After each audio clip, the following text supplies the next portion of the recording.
I'm not working on controllers today, I'm fixing a three-wheeled vehicle. This three-wheeled vehicle has been to many repair shops before it came to me. Let me explain the reasons why it ended up here. First of all, this three-wheeled vehicle is different from our ordinary three-wheeled vehicles. Let me show you its controller.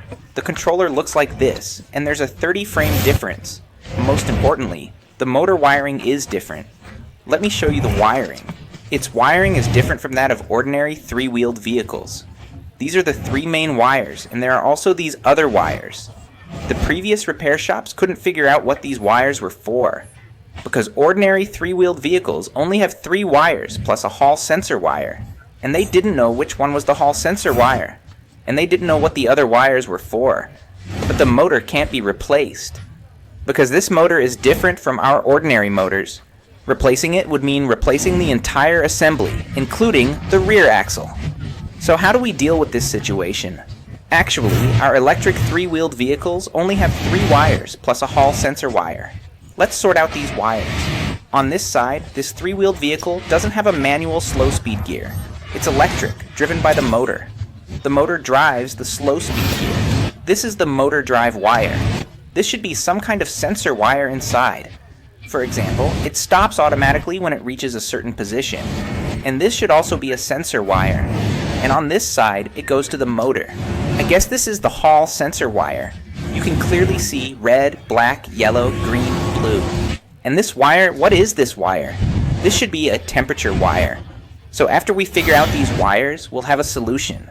After figuring out the number of wires, we can actually use a regular controller and replace it directly. We don't need to worry about the other wires. Just connect the 3 main wires and the hall sensor wire.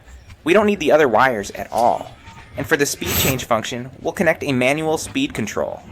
That is, connect a 12-volt output. It changes speed when you press it and turns off when you press it again. But the customer said they don't need that function because it's all controlled by the screen, so this makes it even simpler. We just connect the 3 main wires, the hall sensor wire, and the throttle wire. The reason why they couldn't fix it was that they couldn't figure out the purpose of these pins. These pins were directly cut off by me. This is the power wire, a black one. Typically, the power wires are red, as are the hall sensor wires. I didn't bother with those wires, I just bypassed them and used a different wire. I stripped the thick wire, completely ignoring its original wire count, because the original wiring was problematic. Several technicians couldn't figure it out either. I'll show you the result after I connect the wires. Now I'm waiting for it to self-learn. The self-learning process takes about 30 seconds. Many people don't wait long enough for the self-learning process to complete.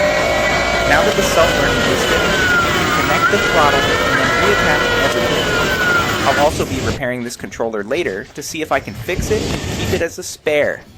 Can anyone guess which company manufactured this controller?